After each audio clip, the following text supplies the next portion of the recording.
جبرائيل يا ربي ومن تحت الكساء فقال عز وجل هم أهل البيت أهل بيت النبوة ومعدن رسالتهم فاطمة وأبوها وبالها وبنوها.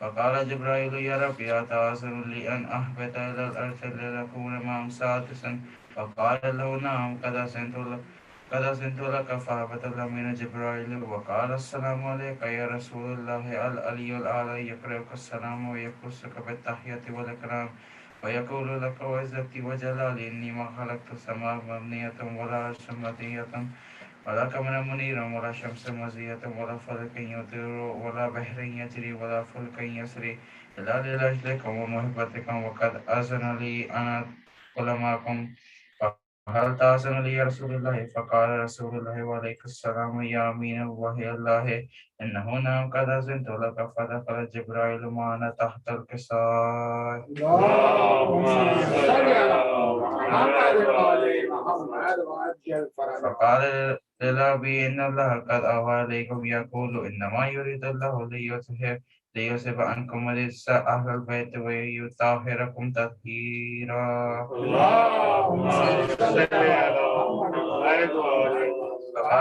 محمد فقال علي للأبي يا رسول الله أخبرني ما لجلوسنا هذا تحت الكساء من الفضل عند الله فقال النبي صلى الله عليه وآله والذي بعثنا بالحق النبي مصطفى برسالة نجيا ما ذكر خبرنا هذا في محافل أهل الأرض وفيه جمع مشيئتنا ومحبين إلا ونزلت عليهم الرحمة وحفت بهم الملائكة واستغفر لهم إلا أن يتفرقوا فقال علي عليه السلام عليك إذا والله فزنا وفاز شيعتنا ورب الكعبة.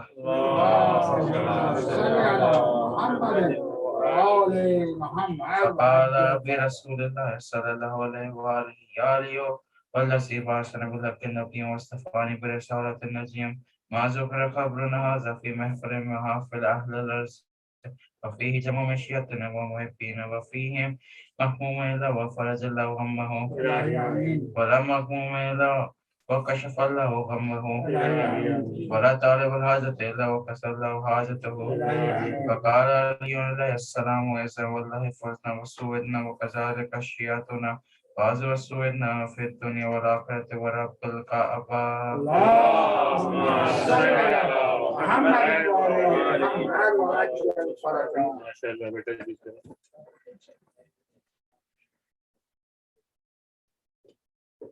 اللهم صل على محمد وعلى محمد وعجل فرجهم.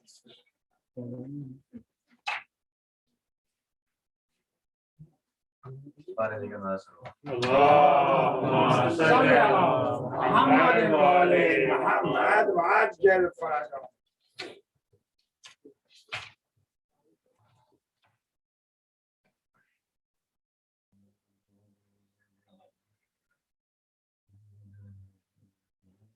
برای خوشنودی امام زمانہ بلند تر سلوات.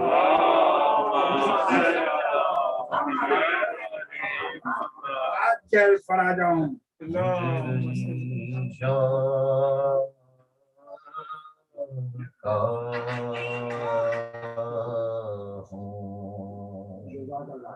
خلد میں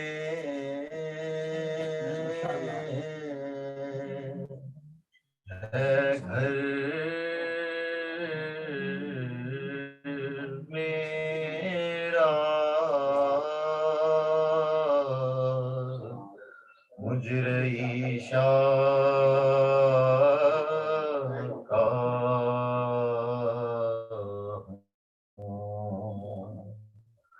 خلد میں ہے گھر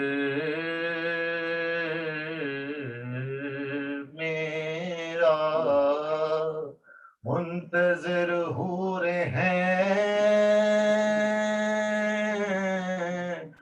مشتاق ہے کوثر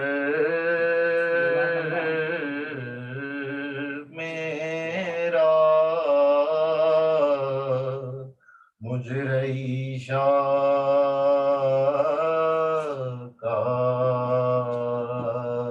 हूँ। शाह कहते थे लाइनों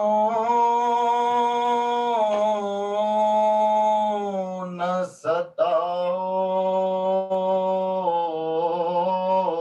मुझको, माँ है ज़हरा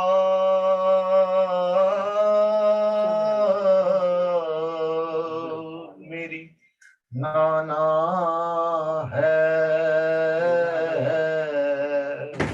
पैगंबर मेरा मुझे ईशा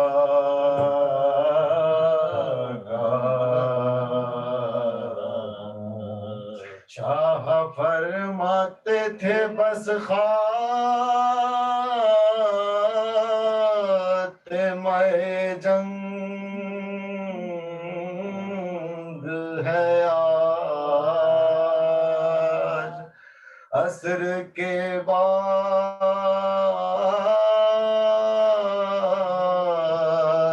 न मैं होऊंगा न लश्कर मेरा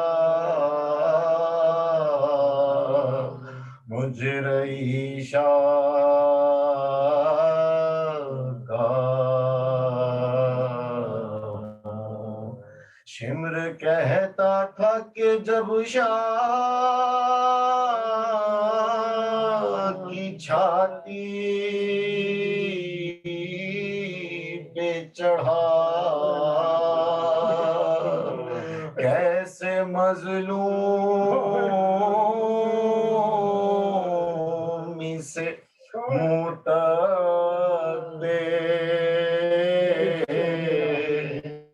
थे सरवर मेरा मुझे ईशा का हूँ। गिरियाए अहमदो ज़हरा की सदा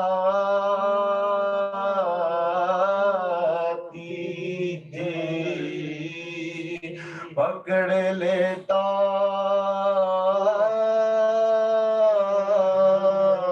था कोई हाथ से खंजर मेरा मुझे ईशा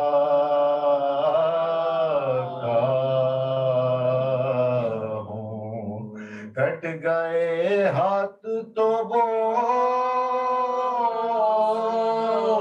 लाए अलमदार हुसैन मर्तबा हो गया जाफर की बराबर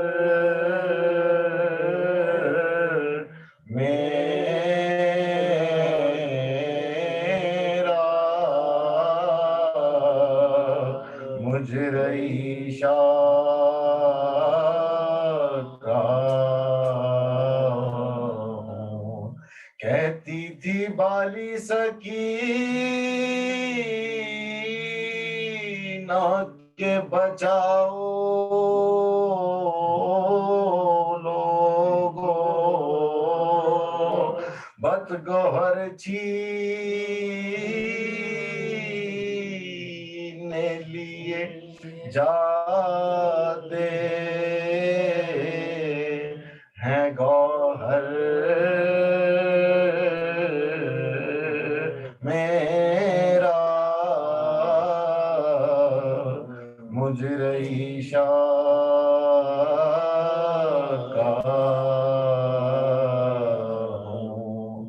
मानो कहती थी कि जंग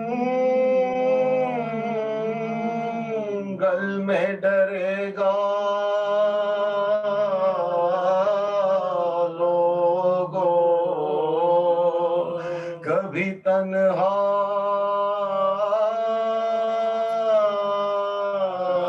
नहीं सोया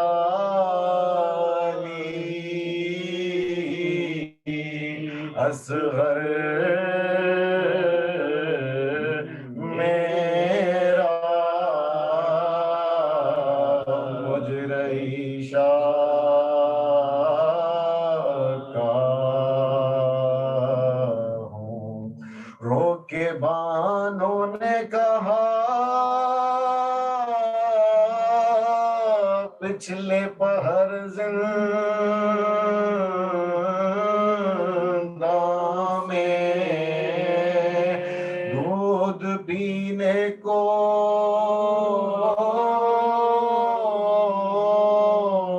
न चौंकाली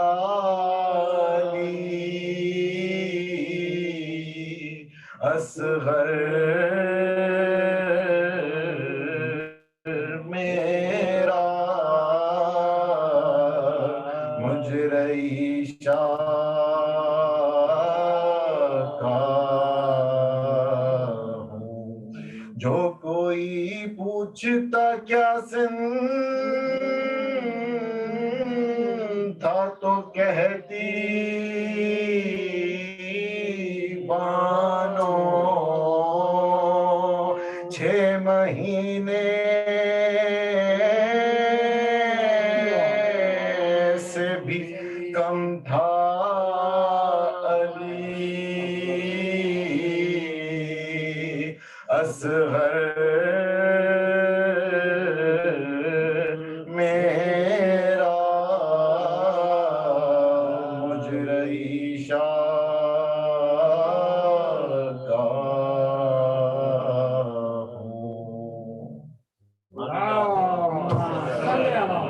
محمد وأجل القرآن جزاك الله خير جزاك الله नारे हैदरी मौला मुश्किल कुशा मेरे मौला दुश्मनाने अहले बैत पे लाना तो बेशुमार बेशुमार एक बार सूरह बिस्मिल्लाह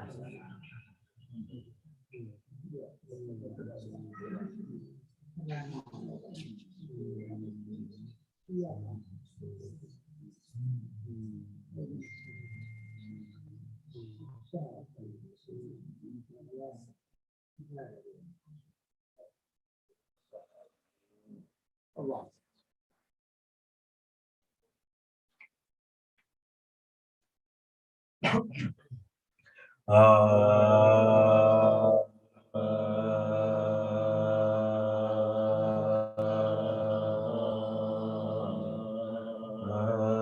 कैद खाने में सकीना को नींद आती थी कैद खाने में सकीना को नींद आती थी दम अंधेरे से जो घुटता था तो घबराती थी बानों ले लेके बलाएं उसे समझाती थी माँ की छाती से लगी बाप चिल्लाती थी माँ की छाती से लगी बाप चिल्लाती थी किस तरह सब्र की सिल छाती पे धर ली बाबा कैद में खूब सकीना की खबर ली बाबा कैद में खूब सकीना की खबर ली बाबा खूब पानी अली असगर को पिला कर लाए क्या किया भाई को मेरे के न फिर घर लाए न तो अब्बास चचा मश्क मेरी भर लाए न तो भी मेरे लिए सागर लाए, न तुम ही मेरे लिए पानी का सागर लाए। तेश्नगी ने हमें जिंदा में सता रखा है, तुमने वहाँ गोद में भैया को सुला रखा है, तुमने वहाँ गोद में भैया को सुला रखा है। ढूंढती है मेरी आंखें तुम्हें बाबा जान, आप भी हैं कई दिन से नहीं सोए, कर दिया दुर के लिए शिमर ने जख्मी मेरा कान। नील रुखसार पे अब तक है तमाचों के निशान, नील रुखसार पे अब तक है तमाचों के निशान। डर से इस जालिम में बेदी के मैं रो सकती नहीं, नींद आती है मगर दर्द से सो सकती नहीं, नींद आती है मगर दर्द से सो सकती नहीं। जिस कहती हूँ बताओ मेरा बाबा है कहाँ, हर लोग बेसरे फातिमा ज़हरा है कहाँ, किस लिए घर से गए हैं उन्हें भेजा है कहाँ। मेरा शेख मेरा मुफ्तों मेरा शीला है कहाँ, मेरा शेख मेरा मुफ्तों मेरा शीला है कहाँ। कुछ बताते नहीं सब साथ मेरे रोते हैं, और भी होश परा गंदा मेरे होते हैं, और भी होश परा गंदा मेरे होते हैं। मिन्नतें करती हूँ एक एक से घबरा घबरा, और छुड़ाती हूँ मैं एक एक के मुंह से पल्ला।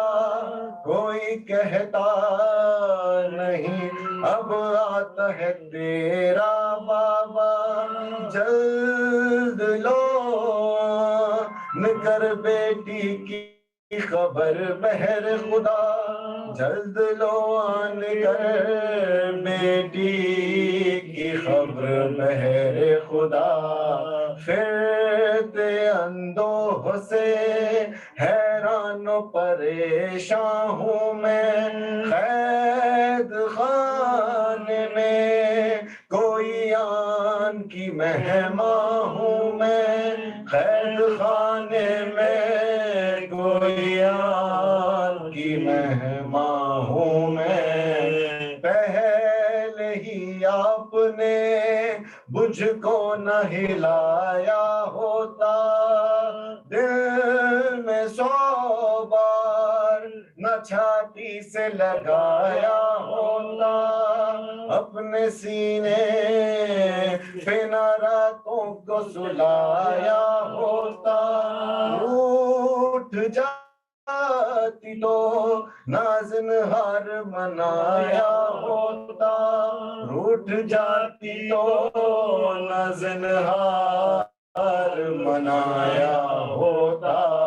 क्यों कर अब तुमसे जुदाई हो गवारा मुझको, इसी उल्फत ने इसी प्यार ने मारा मुझको, इसी उल्फत ने इसी प्यार ने मारा मुझको कैद खाने में।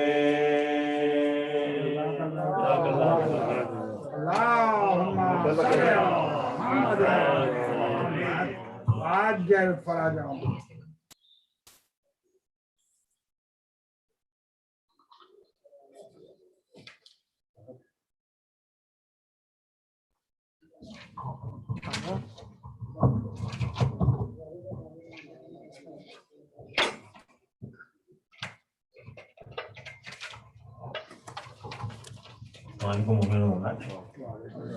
मजलिस का सिलसिला आज है और कल भी रहेगा और कल ताबूत की मजलिस में आप तमाम दोनों मजलिस कल की मजलिस में शिरकत कीजिएगा.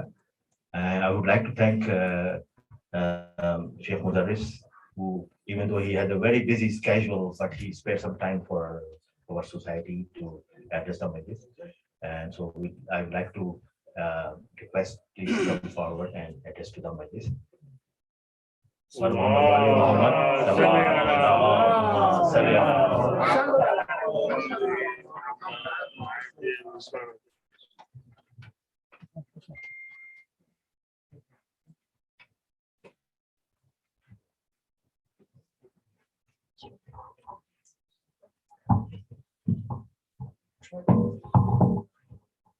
Askar bhai.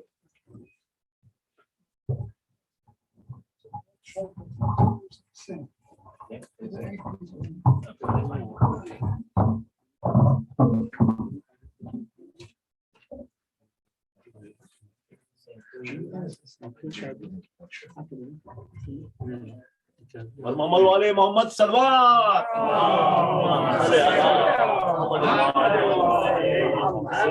وعجل فرجهم.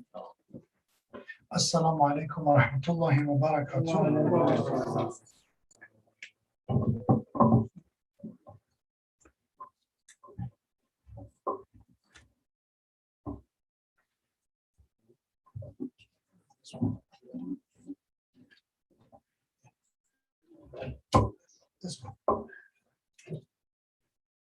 Let's inshallah remember all of the marhumin and marhumat, especially Surah Fatiha for Anis Merchant, marhumin, Sabir Hussein,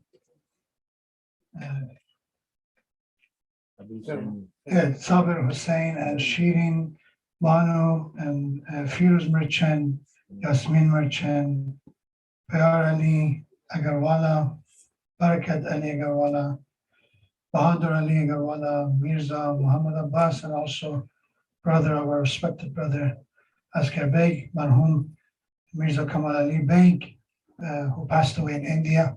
May Allah subhanahu wa ta'ala bless his soul and give sabr to his family, especially to our brother, and also send a sawab and a hidiyah from this majlis and remembrance of Ahlul Bayt to the marhumin that we mentioned and marhumin of all the participants, all the volunteers, sponsors, and organizers. Al-Fatiha ma'as salawat.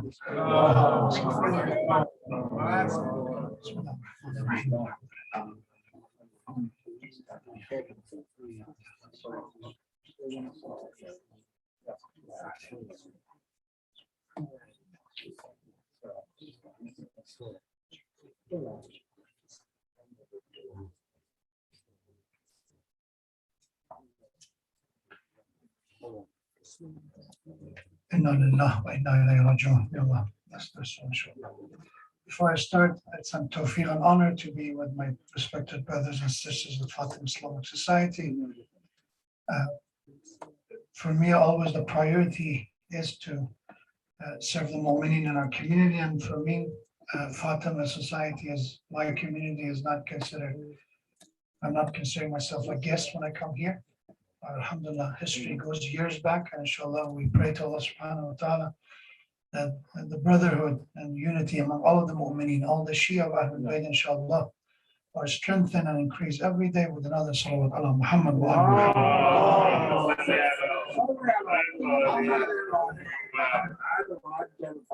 أعوذ بالله من الشيطان اللعين الرجيم. بسم الله الرحمن الرحيم. لا حول ولا قوة إلا بالله العلي العظيم.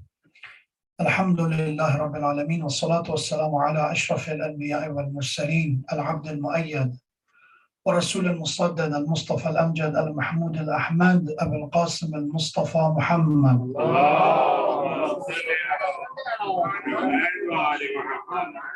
وعجل فرجهم. وعلى أهل بيته الطيبين الطاهرين المعصومين المكرمين الهداة المهديين سيما بقية الله في السماوات والأرضين. قال الله تبارك وتعالى في القرآن الكريم إن الذين ينادونك من وراء الحجرات أكثرهم لا يعقلون. صدق الله العلي العظيم. For the honor of Imam over time and hastening in his return, recite another salawat ala Muhammad wa ala Muhammad.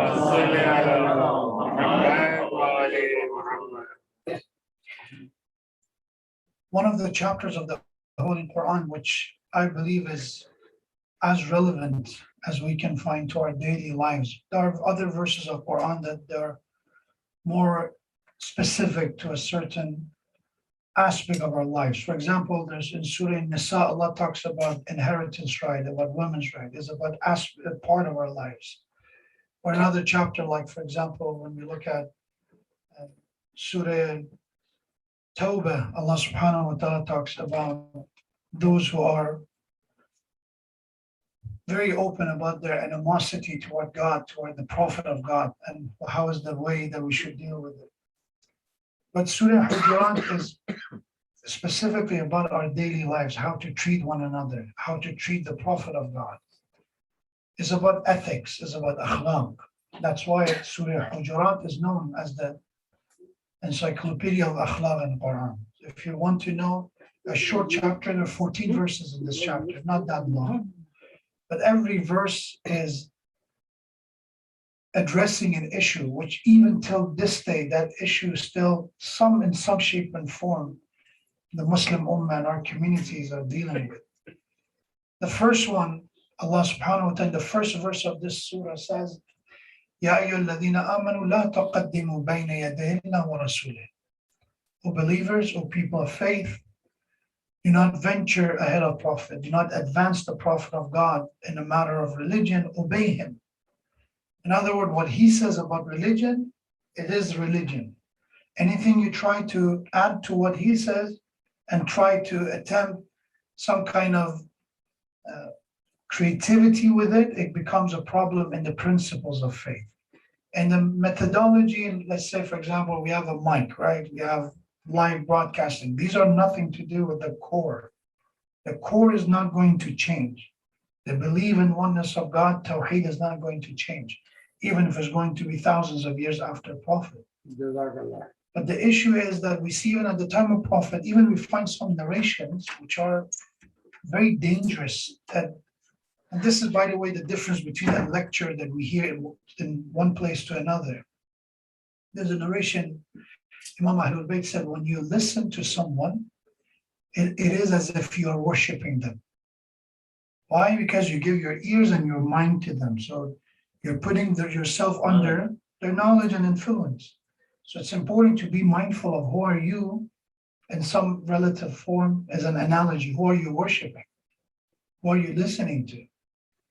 Because everyone says, Qala Rasulullah, everyone's saying the name of Prophet. But sometimes the conclusion they try to drive from what they say, it's exactly against the teaching of the Prophet and Islam to begin with. An example of that is that you see that people mention some companion of the Prophet. Again, we are just from the point of view of just narrating what they say, not that what we approve of. They say there's a companion of the Prophet that Rasulullah was doing something, let's say regarding this is specifically about Prophet and using of the other holy scripture like Bible, or let's call it Injil or Torah. So we have that this so-called companion, he noticed that Prophet saying, he's preaching and teaching to people that Quran is the guidance, is a revelation. So he brought this Torah, the scripture that was from the time of Musa alayhi salam, but there's a lot of changes in it, of course. There's a lot of inhiraf and deviation in it. So he brought and said, oh, Prophet, there's some good things. Why we're not following this? Why we're not following this? And the Prophet got upset with what he said. So why you're looking for guidance somewhere else? Quran is here. The Prophet and the seal of the messenger is here. You're venturing some other places for wahy and revelation. We learn knowledge and wisdom from other places. That's fine. Knowledge and wisdom, you want to be an engineer, you want to be a doctor. You go and learn even from a non-Muslim. That's fine. Even the tradition said, "Utlubul ilms," acquire knowledge, even from munafiq, even from kafir. If there's knowledge, learn from them. There's no issue. That's what Prophet's condition was. Some people were captured in some battles against Rasulullah and Muslims. Prophet would tell them, if you're able to literate and basically teach literacy, if you educate 10 Muslim, teach them how to read and write, you're free. That's a service. This basically how you can free yourself from, because you're the one who picked up a sword against us and now you're in trouble. But the best way you can help us is to educate us. So that's fine. But to come to wahi is revelation. It's not about knowledge anymore. This is divine information. With that, we cannot be, as I said, creative in that sense. God said it is going to stick that way. We cannot, tomorrow somebody said, in my dream, I saw a dream that, from tomorrow it's good to do, instead of 3 rakat Maghrib namaz, it's good to do 5 rakat. In my dream, I saw it. It doesn't matter. What was revealed to Rasulullah, what was the message, is not going to change. But the issue is that we see that this happened in the time of Prophet, over and over. Those who come to Prophet and they offer something, and even if you go to the fasting, which is amazing, the narration they mention, fasting of the day of Ashura. How you put this concept next to لا تقدموا بين يدي الله ورسوله. So they have this narration. I talked about it kind of in details during Muharram. But just to quickly recap for some of you who may not aware of it, is that according to Ahlul Sunnah, that fasting and day of Ashura is highly recommended. Again, we respect them, everybody follow their school of thought. But why we have an issue with it? Because of why? What's the narration? Why we say is mustahab? And they said Prophet,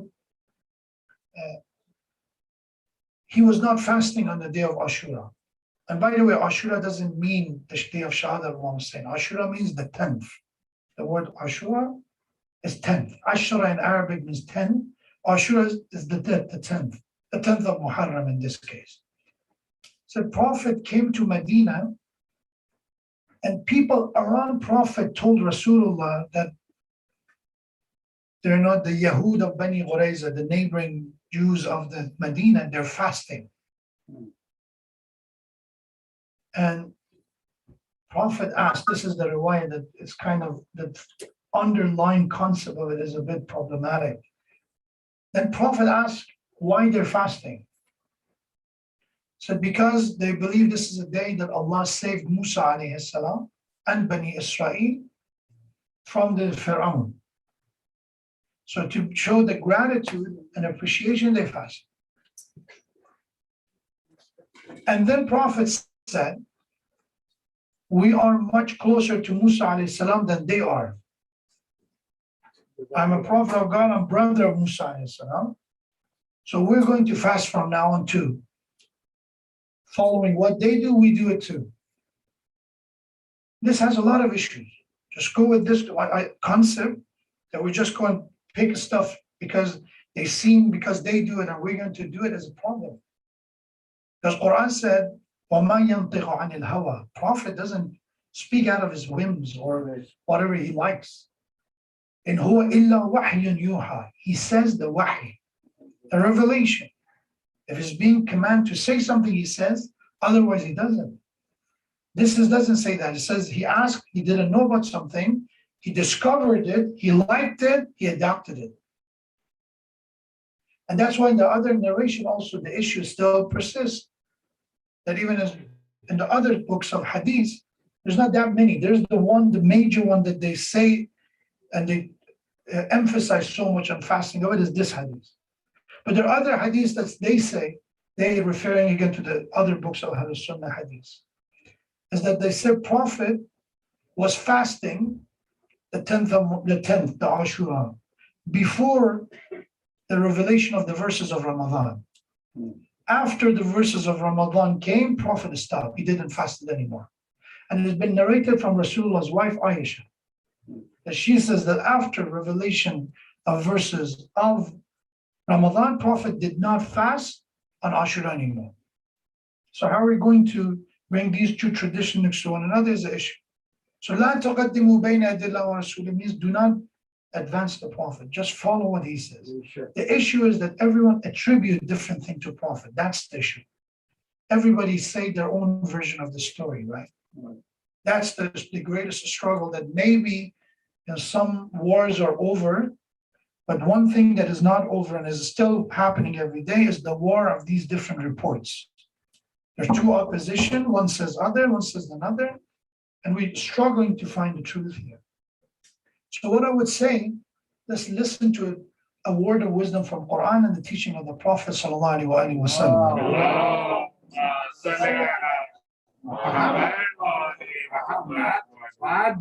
These are things that at least we can build our understanding of our faith on them. It's very key. One of those messages which is very straightforward is called muhkamat. It's very decisive. It's not allegorical, it's not metaphorical, it's a straightforward. Allah subhanahu wa ta'ala in Quran says, is the concept of virtue, the concept of piety. Ya ayyuhalladhina amanu attaqullah haqqa tuqatih. That's something that everyone can agree on, which says that all believers have taqwa. Taqwa means to be virtuous, means to restrain yourself, to control your behavior, to stop yourself from committing something that is immoral, committing something that is forbidden, committing something that is harmful to your soul, to your body, or to others. That's what gunah is, that's what ma'asi is. And it's all about taqwa. And it's not a simple concept. Taqwa is it's a quality, it's a personality we develop over time. It's not something that you go and pick it up and you have it.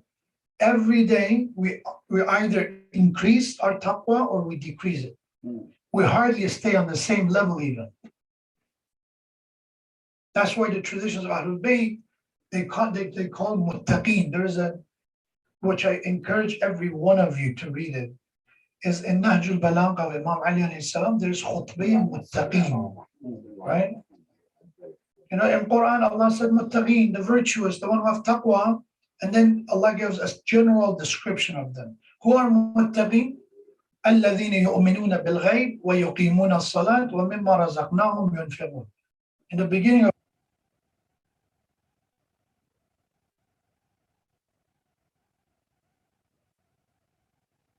muttaqeen. This is Quran, we're referring to Quran. That is guidance. There is no doubt that this book is for guidance. Don't doubt it, don't be skeptic about it. Hudan lil-muttaqeen. It is guidance for those who have taqwa. If you're virtuous, this Quran can guide you. If you're Yazid, which obviously you have no sense of taqwa, this Quran will not help you. It will not be able to guide you. If you're Shimr, it's been said about people like Shimr ibn al-Jushan, this person memorized Quran. So it's not going to be enough. Why? Because you need taqwa in order for Quran to benefit you. If you don't have the taqwa, what happens? You use Quran to justify my desires, right? What I do with Quran, as Quran referred to it, it said, when zalimeen, when unjust people go to Quran, what happened? وَنُنَزِّلُ مِنَ الْقُرْآنِ مَا هُوَ شِفَاءٌ وَرَحْمَةٌ لِلْمُؤْمِنِينَ. We did not send this Quran unless that is shifa, is cure. It's cure for your heart, it's cure for the illnesses of the soul, it's cure against your nafs, it's cure against shaitan. That's a shifa, is healing. Wa rahmah is mercy. Because Allah did not abandon us to figure out things ourselves. It's a mercy from God to help us, to give us purpose, to direct us. للمؤمنين, but for those who have iman. ولا يزيد الظالمين إلا خسارة. This book of Hudan, guidance, rahmah, mercy, shifa, and healing. But if a zalim, if an unjust, an oppressor, a tyrant come to Quran, it does not add anything to the person, illa khasara, except more loss. If I'm a zalim, I enjoy torturing people. That's one very, let's call it stereotypical zalim. When you think of zalim, is someone who always likes to hurt people, torture them, make them suffer. But zalim could be a subtle zalim, right? Not all zalim are like that. Not all zalim, they have, a whip and hitting people. Some zalim, they walk around with their tongue, they're hurting. Their whip is, they're slashing people left and right with their tongue. So zulm could happen. That's the thing about zulm. Zulm could be physical, it could be verbal, it could be again an aspect of you neglecting your family. That's zulm. I'm not hurting my family, but I don't raise them well either. My children, I abandon them. Do whatever you want. That's zulm to them. Why? Because they need nurturing. They need tarbiyah. And if you're not doing it, you're doing zulm to them. So وَلَا يَزِيدُ الظَّالِمِينَ إِلَّا خَسَارًا. Quran said, as zalim, if they come to this Quran, except more khisarat, more loss, they cannot gain anything from Quran. Why? The point of Quran is that Quran, first of all, they call it nuzul. إِنَّا أَنزَلْنَاهُ فِي لَيْلَةِ الْقَدْرِ. What is nuzul? Is descendants, is coming downward. Not the physical direction. Don't think about that. It's coming from some, space or some other planets. It's referring to a higher place to a lower place. Human being, we're in a lower place. We're in dunya, which is the lowest of the low in the realm of existence. Wahy and revelation come from the superior realm, malakut. So it's here. So when it comes to here, the point of that is that we receive it, right? So if again, I know many of you are familiar with tech stuff. When you are looking at I don't know, if even a video game, right? Even a console like an Xbox or I don't know if you're a PlayStation, what is it, a PlayStation guy or Xbox guy? Don't start a debate. But there's an input, there's an output, right? Input and output, if you do it wrong, it's not going to work out. The point of Quran is that you have to connect it to the input. We're going to receive guidance from it. But some people, what they do with the Quran, they do the output. I already figured out everything. I try to just project my ideas to Quran. I'm a violent person. I look around the Quran, I try to justify it. Yazid, what he did, when the head of Abu Abdullah Hussein was brought to the courtyard of Yazid, what happened? He started reciting Quran. Ubaydullah ibn Ziyad started reciting Quran. يُعِزُّ مَن يَشَاءُ وَيُذِلُّ مَن يَشَاءُ. That he gives his sovereignty and kingdom to the one he wants, referring to himself, that God give me the kingdom. This is what happened. Anyone can use that ayah and apply it to themselves. As I've unfortunately seen, which is a very dangerous, is a slippery slope, that people walk around in communities. Let's say we have a different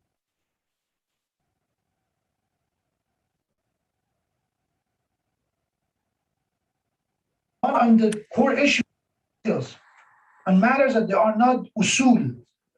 They're not principles. They have difference of opinion. What happened? You disagree. You agree to disagree. You compromise. You learn how to work together. That's it. But what happened? People use Quran, and I call that person munafiq because he doesn't say what I say. He's calling me munafiq. What happened? We're not learning from Quran. We're using Quran to advance my argument, to advance my agenda. That's the issue with zulm. That if we could come to Quran, our responsibility is to learn, not to say this is what I want Quran to say, what Quran is saying. And if Quran says something that I've been doing wrong for the last years, I have to change. It's make it easy to say, but it's very difficult to abandon on your nafs. Sometimes when we're stubborn, when we're just so much persistent on what we say, it's not easy. We call that lajajat in Islam. Imam Sadiq alayhi salam recited sallallahu alayhi wa sallam. This is a hadith over and over. I repeat it every once in a while to myself because we need reminders. Ghafla take over, we forget, right? We start having other priorities. So these reminders are good. So the hadith of Imam alayhi salam said, our sixth Imam says that a mu'min, if iman find its place in your existence, so you let iman shape you. Because sometimes we let desires, greed shape me. Then I am a greedy person. I'm a stingy person, right? When it comes to it, I am an angry person. So I let something shape, take and form who I am. If we let iman, the light of the guidance, take over, then Imam alayhi salam said, you become a mu'min. And mu'min, you cannot find these things in their lives. Sittatun la takun fil mu'min. There's 6 things that you cannot find in a mu'min. One of them is al-lajaja. Lajaja is to be stubborn. People who don't give up. This is not, that's the issue that I've had counseling with couples. And when you tell them, okay, brother or sister, you have children. One of you have to get off your high horses in order to make this work.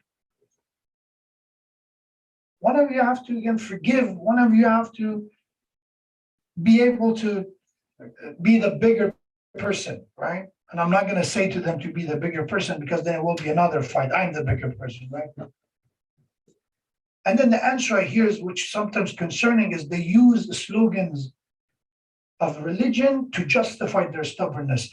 They said, no, Shaykh, I cannot endure and I cannot tolerate this anymore. Imam Hussein said, Hayhad min zillah.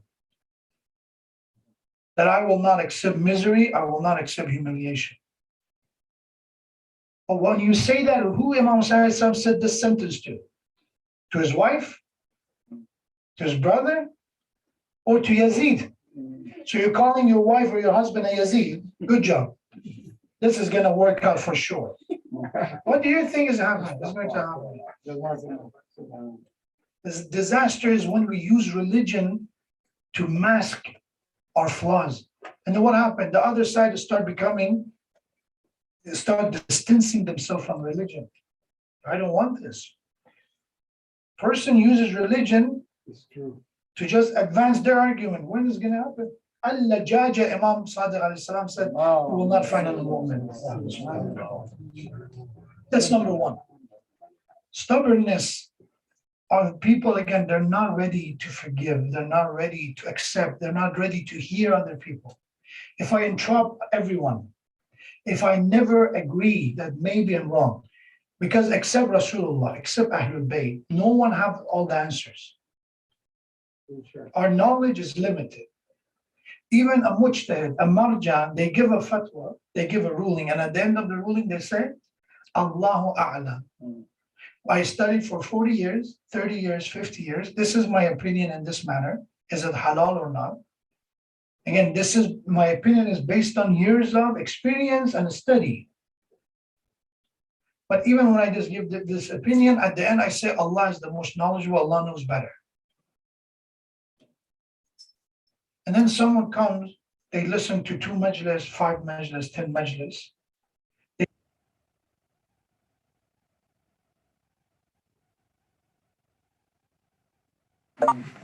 Oh, that is, forget about what others say. It's okay. I read Quran.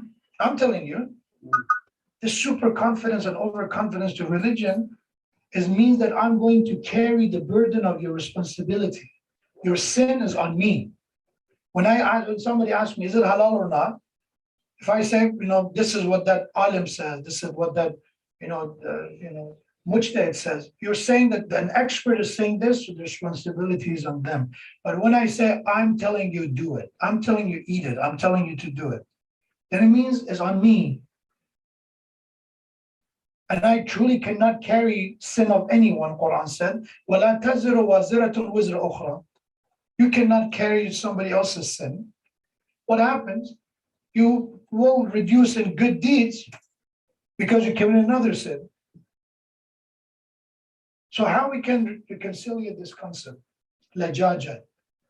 Lajajat is to get The idea that I could be wrong, that's fine. And I'm ready to admit it and I'm ready to apologize. If I never apologize, if I never admit to my mistakes and my wrong, I'm lajbaz, I'm lajaja. I don't let go. And sometimes lajaja is for the bigger picture, right? You have to let go of things for the greater cause. You have children. These children are your responsibility. They're amanat of Allah with you. Yes, you have to be happy. Yes, you have to have a good relationship. But don't forget that they didn't choose to come to this dunya. You brought them. And now you have to see the bigger responsibility. You can just act like a teenager who just at the beginning of their life decision and to just jump from one branch to another. Just know the responsibility. Don't let lajaja take over. And the Imam continues, the second one you don't find in a mu'min is an-nakad. Nakad is someone who you don't expect any khair from them. People who go, wherever they go, there is no expectation of good coming from them. Not evil either. Nakad means, if you expect anything, let's say a simple thing like holding the door for you, don't expect it from this guy. Giving you a cup of water, don't expect it from this guy. Naked is this, you have no khair. I walk around and all I, somehow share with others is just being an indifferent person. Yes, the tradition says the bare minimum of Islam is that you don't harm others. Good. Good. The bare minimum is al-Muslim, who is Muslim, who is Muslim? Man salim al-Muslimun min yadihi wa lisanih. The one that other people, other believers, they are safe. They're immune from his tongue and his hand. Means they will not be physically or verbally harmed by this person. That's bare minimum. That's not iman. This is not some elevated level of taqwa. This is bare minimum of Islam. This is what Muslims are supposed to be. But then, inshallah, we don't want to stay there. We want to elevate. We want to become mu'min. Then we want to become mukhlis. There are levels. The same way in dunya, we don't encourage our children to just a high school graduate. We want to, advance and increase our knowledge and education. Same thing with taqwa. Why, when it comes to spirituality, we're okay with a high school diploma? Why we don't graduate from Islam to Iman? Because Quran says, يَقُولُونَ عَلَيْكَ أَنْ أَسْلَمُوا. They're telling you, Prophet, they're coming to you and they're telling you that we have Iman, right? They're telling you that we have Iman. Prophet, tell them, you instead of saying we have Iman, tell them Aslamu, that you have Islam. We just accepted Islam. وَلَمَّا يَدْخُلِ الْإِيمَانُ فِي قُلُوبِهِمْ. Iman still did not enter your heart. You need to work for it. You need to cultivate your soul in order for Iman to come. This is Quran. This is verse of Quran. So it takes time. And when it comes to Iman, somebody who has Iman is someone who's not indifferent. So yes, Muslim doesn't harm others, but the mu'min, as they walk around, they are a cause of khair everywhere. If she goes anywhere, if he goes anywhere, we know that you can count on this person on helping. Somebody needs to find a job, I'm here. Somebody wants to get married, if you can help, I'm here. Somebody needs tutoring, I'm here. We need volunteer at the masjid, at the center, I'm here. That's a mu'min. The khair and the manfa'at is a start.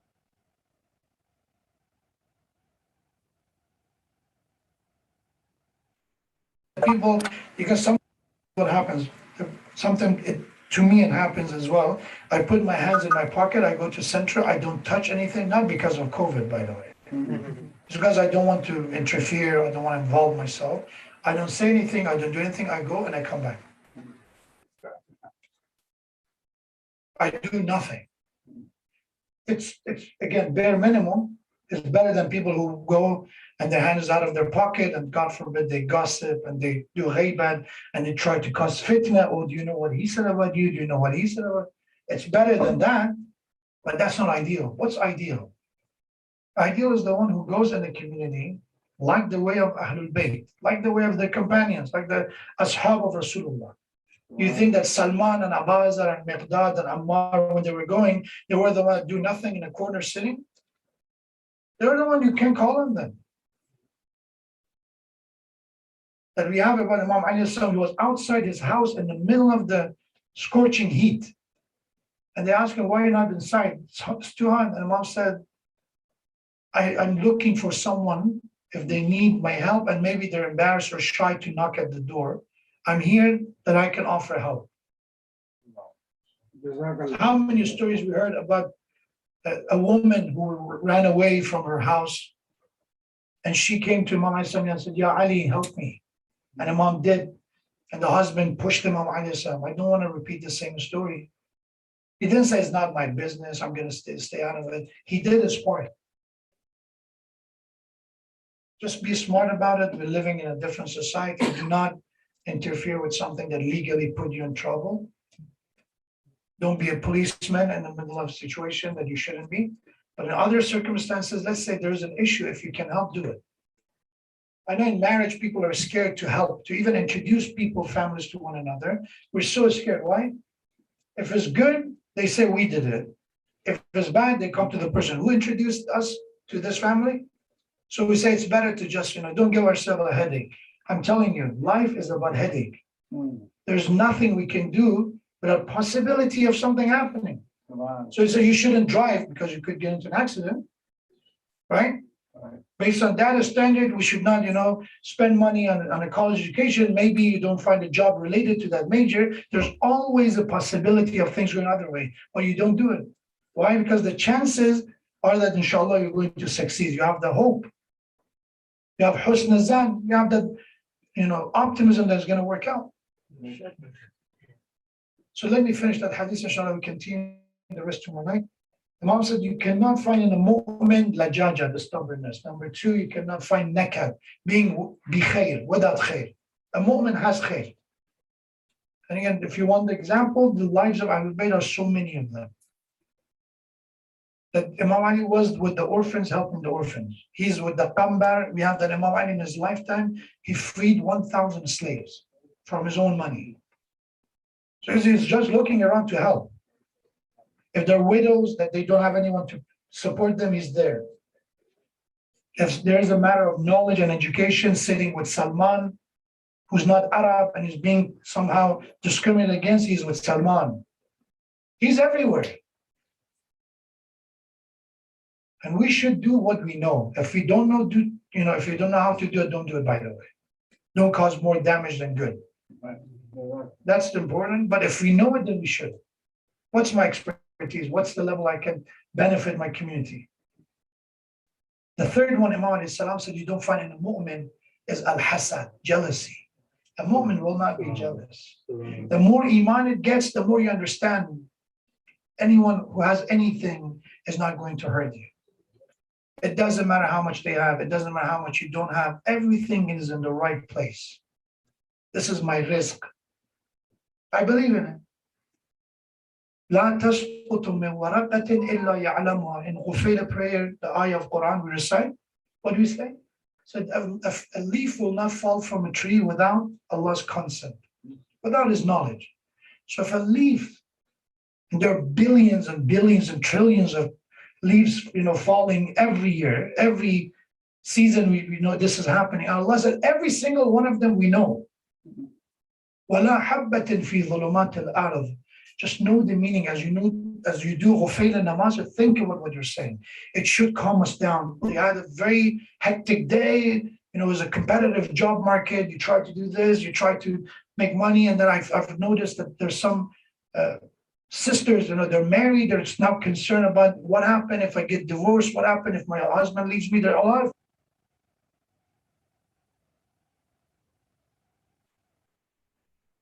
a leaf will not tree without his consent.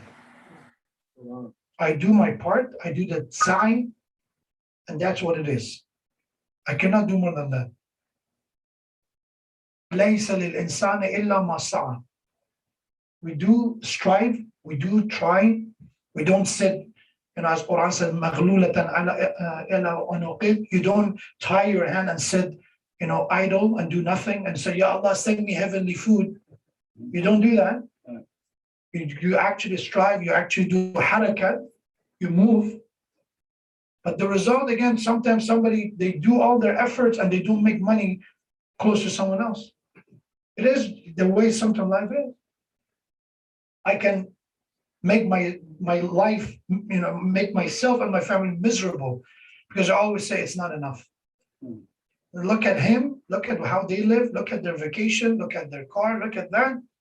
And the hadith said, the one who look at Aid nas, the one who look at what people have, tala huzna, their grief and sadness will prolong. It's not, we can't say, oh, I just look at it, it doesn't get to me. Yeah, it doesn't. I promise you, eventually it finds its way. It's lurking there. Eventually, okay, if it's not that important to you, why do you watch it? Why? So, it doesn't affect me. And some people are right, maybe inshallah they're that strong. But if it's not important to you, what do you invest time? We have a limited time. 8 hours we sleep. 8 hours or more or less we go to work. There's 1 or 2 hours of, taking care of ourselves and eating and, things like that. We end up with how many hours at the end of the day? Maybe 4 hours, 3 hours. And if you're married, if you have family, if you have parents, and out of that 3-4 hours, I'm going to spend 50 minutes just browsing on what people do. So it is important to you because we don't have a lot of time. So Imam alayhi salam said the third one you don't find in the mu'min is hasad, jealousy. Jealousy is one of those, by the way, issues that makes the person who's jealous suffer the most. Because other issues, you hurt other people, right? When you lie, when you betray, you hurt the other side. But when you're jealous, you're the one burning from inside. That's Imam alayhi salam said, jealousy is the most just and fair spiritual illness.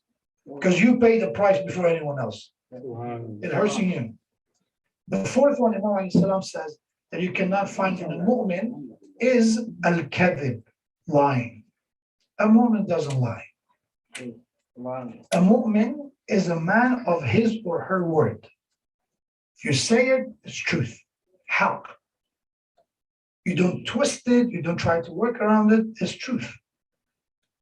And if you say the truth, I promise you, many sins will not be committed if you say the truth, if you say the haqq.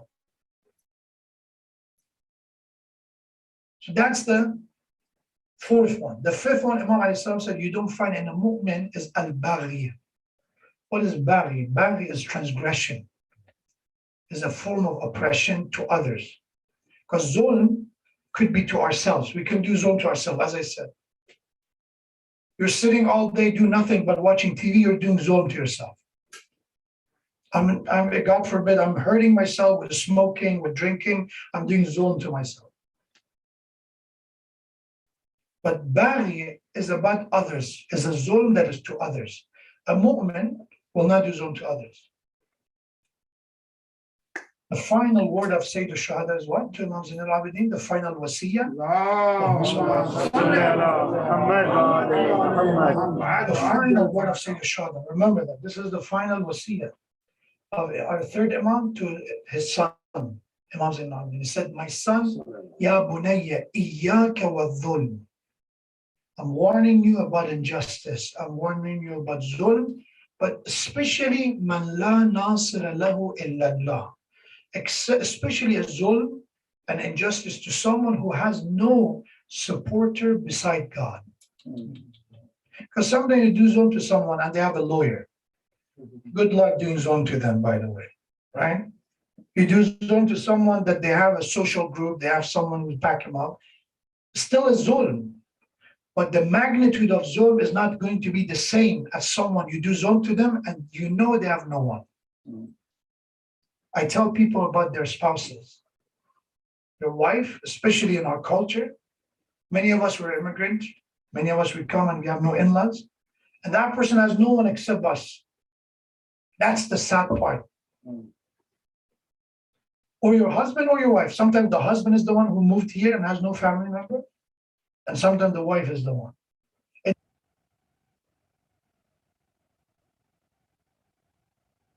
much worse in magnitude do zulm to someone that you know they have nowhere to go. Because if someone is, literally cannot bear it anymore, what they do, I go to my parents' house, I go to my brother's house. There is a way. I don't encourage that, but there is an escape. If God forbid there is a zalim that you cannot go anywhere. Because sometimes you give your word to someone, I'm going to give you this money. A word of mouth contract, right? A gentleman shake on it, whatever they call it. It's no signature, there's no proof. The time comes and you say, no, you have no proof. This is zulm, and you know they cannot go anywhere with that zulm. They have no one to help them in this case. That's the true moment of that the worst form of injustice and zulm could happen. The moment I can't get away with zulm. Because sometimes there's zulm and there are consequences of zulm. There's consequences of injustice. Say salawat ala Muhammad.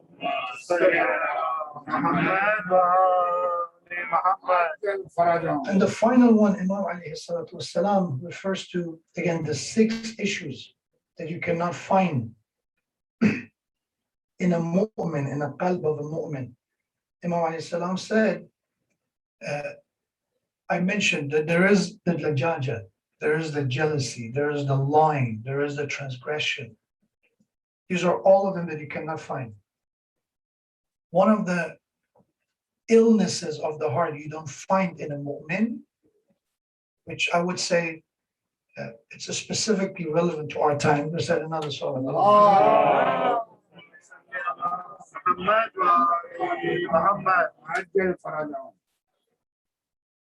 Is when it comes to the tongue. That a mu'min, when it comes to their tongue, you cannot find them the one who they're a loose cannon with their tongue. In a sense that their tongue is the one who walks around and disrespect, insult is not being a character of a mu'min. That's why in the battle of Siffin, Muawiyah's army were cursing. They were saying worse things that they was worthy to themselves, to Imam Ali and his army. So some of the companions, they started doing the same, retaliation. They start cursing as well, using the foul language and all that. And Imam Salam said, watch what you say. Do not lower yourself to their level. Expose them to why they're wrong.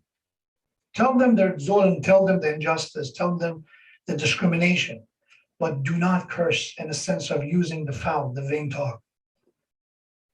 That's why in the entire day of Ashura, we don't find Ashab of Imam Hussein if they went with a word of insult. All they said is that if you are not, the Sayyid Shah's word, if you're not Muslims, at least be free men.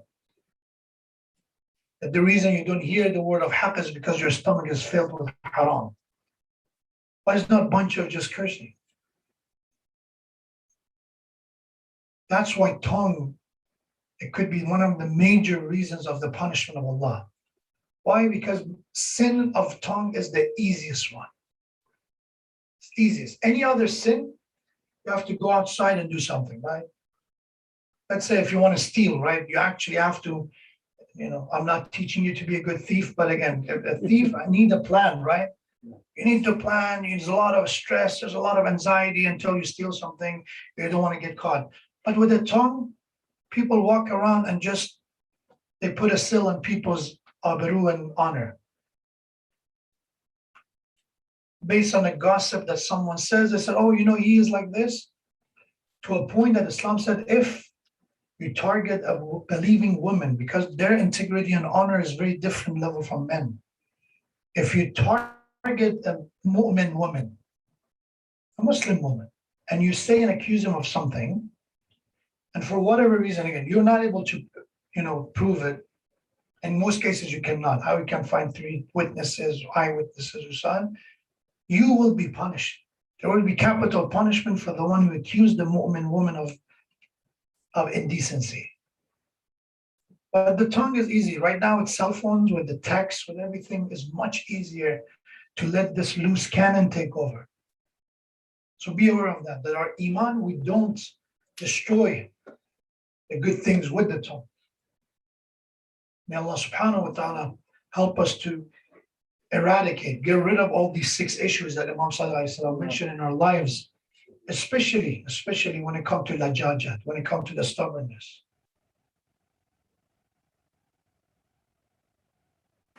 We have riwayat. If you're at fault, even if you're at fault, if you go ahead and said it was my fault, it's not true. But if you say it because you were the one who wanted to reconcile, you did something that was more than what you was your haq, then Allah subhanahu wa ta'ala will, for that reason, it will let go of your shortcoming and your sins. Allah said, you think you're that big of a person? Look at my greatness. If you think you're the bigger person and you're ready to apologize for a mistake you didn't commit, come and I will teach you what is the meaning of generosity. Let's inshallah finish our majlis with the remembrance of our 4th Imam. Why 4th Imam? Because when we post Ashura, the entire history is in debt to 2 people after Ashura. One is Hazrat Zainab Salamullah alayha, and another is Imam Ali ibn al-Hussein Zain al-Abidin. If it wasn't because of these 2 people, with the amount of propaganda at that time, they for sure, they would have changed the whole story of Karbala. It's because when they came to Kufa, people of Kufa were crying. People of Kufa said, oh, they killed Imam Hussein, we were Azadar, we were all that. And Hazrat Zainab stood up. Said, stop crying. These crocodile tears are not going to help anyone. You are the same people who wrote letters to my brother. And when it came to the time of true trial, you either sold him for the gold of Bani Umayyah, or you hide yourself in your houses behind your women. And now you're crying. You need a voice like that to wake people up. Karbala dar Karbala mimand agar Zainab nabud. The event of Karbala would have stayed there if it wasn't because of the bravery of Hazrat Zainab. And Imam Zain al-Abidin with his speeches and his lectures. Let's say salam to our 4th Imam. As you know, Imam is buried in a Baqi cemetery in Medina. May Allah give us the tawfiq of ziyarat of Medina to Nabi, Rasulullah ziyarat.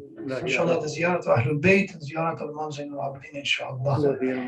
Assalamu alayka ya Ali ibn al-Husayn. Ya Zain al-Abidin, ya ibn Rasulullah. يا حجة الله على خلقه يا سيدنا ومولانا إنا توجهنا واستشفعنا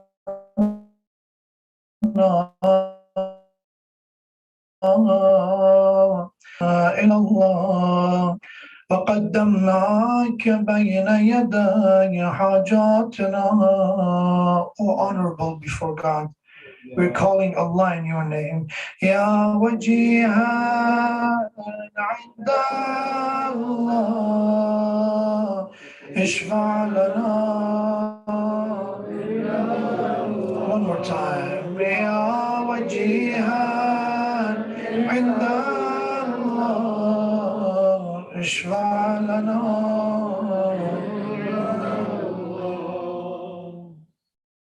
After years of Karbala, 34 years Imam Zain al-Abidin lived after Ashura. But even in all these years, Imam didn't stop remembrance of Ashura. So we have some of the companion, after a couple of years, they came to Imam Zain al-Abidin and they told him, "O Master, O son of the Prophet, is it not enough for you to stop crying eventually? It has been years. Eventually, you have to forget that tragedy." And Imam alayhi salam told them, read the story of Yusuf and Yaqub to feel my pain. When Yaqub alayhi salam was separated from his son Yusuf, and again, eventually they were reunited. And we have even the Quran said Yaqub knew that his sons are lying about Yusuf. but he cried to the point that he lost his eyesight.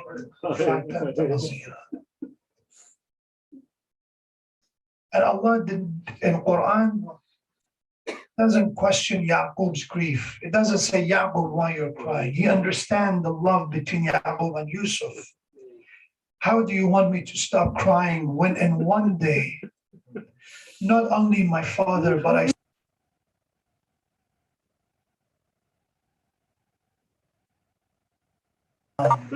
how stop crying? And then one day he was walking by this butcher who was preparing a sheep to slaughter a sheep. He looked at him and said, a butcher, tell me, did you give this animal some water? And he said, son of Rasulullah, of course, the sunnah of the Prophet is recommended to give the animals before being slaughtered some water. Of course, I give it water. And Imam began to cry to a point that his beard was covered with his tears. And said, how is that the sunnah of the Prophet to don't even mistreat animals? But in the day of Ashura in the land of Karbala, when my father, when he was thirsty and he called for water, they told him, Ya Hussein, look at the khanazir, look at the animals, look at the beasts. They are drinking from Euphrates, but we will not let you drink from the water of Furat. How is that justice to Allah subhanahu wa ta'ala's only living grandson of the Prophet sallallahu alaihi wasallam? But the worst of the worst, they ask Imam Zain al-Abidin, which was the most difficult time? He didn't say Ali Akbar. He didn't say Ali Asghar. He didn't say Abul Fazl Abbas. What he said the most difficult moment for me was Asham. The city of Sham was the worst, the most difficult. Why? Because when they entered us to the city of Sham, first they made us wait outside the gates of Sa'ad for 3 days. And imagine they're decorating the city, they're preparing. It's very different from Kufa. As I said, in Kufa, some people were crying. But once they entered us to the city of Sham, people start clapping. There was a celebration. And they start calling us Khariji. And worse of that, the women and the children of Rasulullah are among the strangers, they're among the non-mahram who are looking at them. And to the point they entered us to the courtyard of Yazid, and they placed the head of my father in front of Yazid. He's drinking, and all he's saying, again, he's reciting poetry, is that, oh, my grandfather Abu Sufyan, where are you to see that I got the revenge of the Battle of Badr? The day that they came to us, today is the time that we got them back for what they've done to us. This is the Jahiliyyah bragging about the killing of Imam al-Hussein. And when Imam entered, he saw and noticed, Imam Zain al-Abidin, that the women, the daughters of Yazid, are behind a curtain. And the women and the children of Sayyid al-Shuhada, they did not even let go of their ma'jar. Their hijab was not even immune from the looting and from the stealing. Imam alayhi salam looked at him and said, oh, son of Abu Sufyan, how is that justice that your women, your daughters are safe and protected, and the women and granddaughters of Rasulullah are in this way? And as he was hitting Rasulullah's grandsons, we have that Sayyid al-Shuhada's head was in front of Hussein alayhi salam's head, was in front of Yazid. He was hitting Abu Abdullah's head with a stick. He was hitting on his lips and his teeth. One of the companions of Rasulullah by the name of Zayd ibn Arqam stood up. He looked at him and said, Yazid, stop doing that. Allah is my witness. I saw this face. I remember Rasulullah kissing those lips. I remember Rasulullah embracing Hussein alayhi salam. This is the word of Imam Zain al-Abidin. The most difficult moment was for us the city of Sham. Years later, when Imam Baqir alayhi salam is washing the body of his father, Imam Sajjad, they provided the private room for Imam Baqir. He's doing the ghusl of the body. Suddenly they heard Imam al-Baqir begin to cry and shout, what happened, Ya ibn Rasulullah? He said, I just look at the body of my father, Zain al-Abidin. I saw the remainder of the shackles and chains on the body of my father.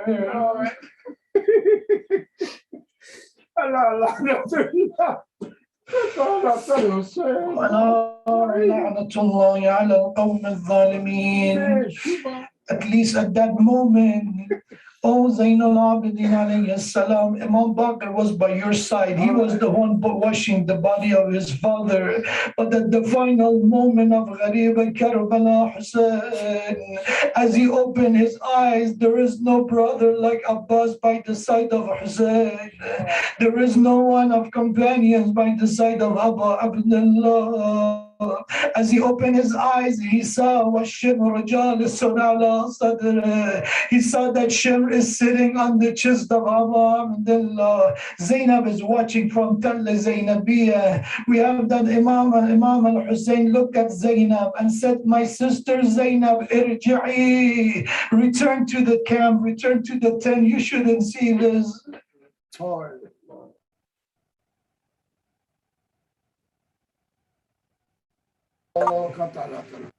قوم الظالمين وسيعلم الذين ظلموا أي منقلب ينقلبون يا الله يا رحمن يا رحيم يا مقلب القلوب ثبت قلوبنا على دينك. Ya Allah, by the honor of Imam Zainul Abidin alayhi salam, hasten in the zuhur and return of Imam our time, Imam Sahib al-Asr al-Zaman. Help us to be among the true followers of Quran, true followers of Ahlul Bayt, and the true follower of Imam of our time. By the honor of Imam Zainul Abidin, all those who are Marines, all those who requested dua and prayer, Ya Allah, grant them strength, grant them relief, and grant them with quick and immediate shifa. Ya Allah, by the honor of Imam Zainul Abidin, from these majalis, from these moments of mu'iz and remembrance, send the thawab to the ruh and the soul of all of our marhumin, mu'mineen and mu'minat, especially the names that I mentioned at the beginning, especially the marhumin of all the attendants, all the viewers of the program. Ya Allah, send them a majlis, send them a thawab from this majlis. Allahumma aghfir lana wa li walidayna wa li waliday walidayna wa liman lahu haqqun alayna wa li jami' al-mu'mineen wal mu'minat. Rahimallahu liman